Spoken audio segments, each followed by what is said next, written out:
A nossa mensagem de hoje é em João 21, que diz assim: Depois disso, manifestou-se Jesus outra vez aos discípulos, junto ao mar de Tiberíades, e manifestou-se assim.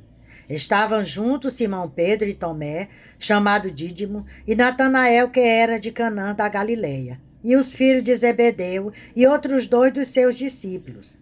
E disse-lhe Simão Pedro: Vou pescar. Disseram-lhe eles: Também nós vamos contigo. Foram e subiram logo para o barco, e naquela noite nada apanharam. E sendo já de manhã, Jesus se apresentou na praia, mas os discípulos não reconheceram que era Jesus. Disse-lhe, pois, Jesus: Filho, tende alguma coisa de comer? Respondeu-lhe: Não. E ele lhe disse: Lançai a rede à direita do barco e a achareis. Lançaram-na, pois, e já não a podiam tirar, pela multidão dos peixes. Então, naquele discípulo a quem Jesus amava disse a Pedro: É o Senhor. E quando Simão Pedro ouviu que era o Senhor, cingiu-se com a sua túnica, porque estava nu, e lançou-se ao mar. E os outros discípulos foram com o barco, porque já estavam distante da terra, senão quase 200 côvados, levando a rede cheia de peixe. E disse-lhe Jesus: Vinde e jantai. E nenhum dos discípulos ousava perguntar-lhe: Quem és tu? Porque sabia que era o Senhor. Chegou, pois, Jesus e tomou o pão e deu-lhe, e semelhantemente o peixe. E já era a terceira vez que Jesus se manifestava aos discípulos, depois de ter ressuscitado dos mortos.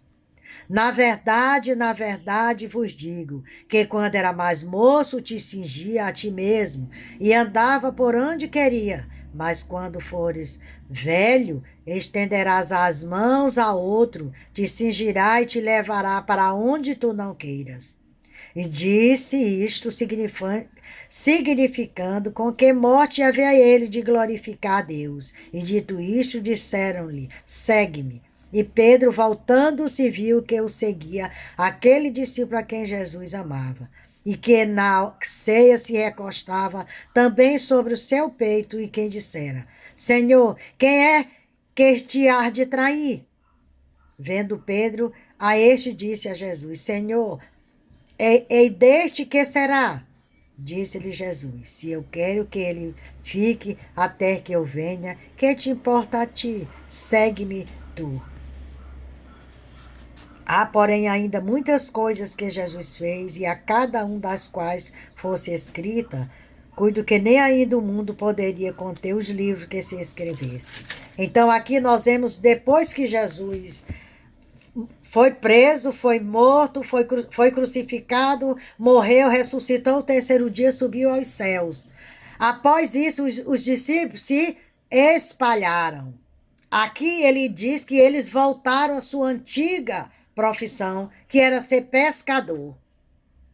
Jesus aparece para fazer uma restauração na vida desses homens, para determinar o que eles iriam fazer, porque Jesus ia subir aos céus e enviar o Espírito Consolador, que é o Espírito Santo que está hoje aqui conosco. E ali Jesus determinou a cada um que ide, pregai o evangelho a toda criatura.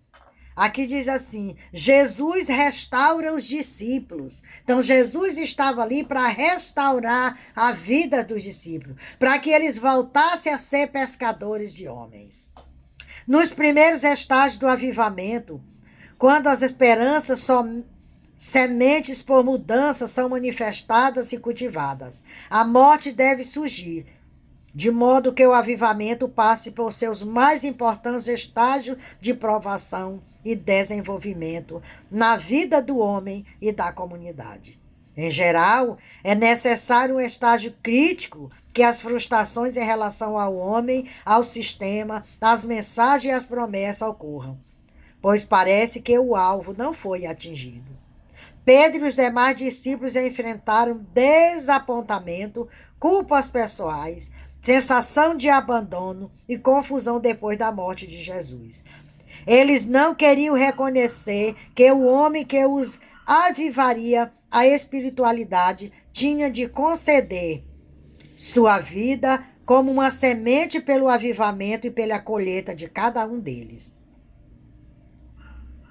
Com isso, aprendemos que almas desencorajadas durante essa etapa do processo retornam com frequência para aquilo do qual estavam previamente comprometidas, antes do retorno com a mensagem, o mistério e o despertar espiritual vivenciado.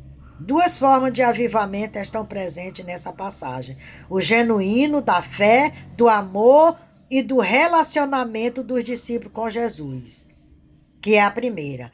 Mas o retorno dos discípulos ao seu modo de vida anterior e às suas antigas profissões representa um avivamento que se tenta, mas sempre falha, porque está fundado em desapontamento. Jesus encorajou gentilmente Pedro a retornar ao amor que tivera antes com ele. O Messias não censurou por falta de fé.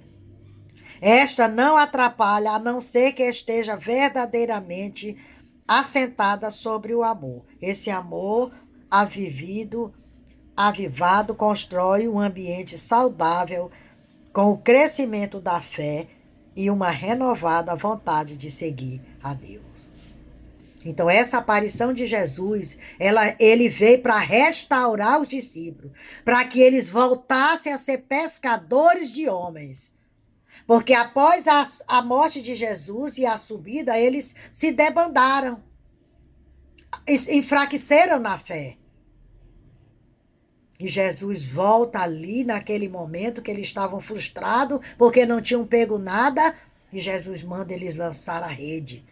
E a rede superlotou de peixe. Ali eles reconheceram que era Jesus. E Jesus estava ali restaurando aqueles homens, a que eles voltassem a ser pescadores de homens. Nós, como seres humanos, hoje do século XXI, vivemos a mesma situação daqueles homens. Há momentos em nossa vida que ficamos cabisbaixos. Mas Jesus vem e nos renova, e nos restaura. E diz, estou aqui, eu venci o mundo, vocês também vencerão.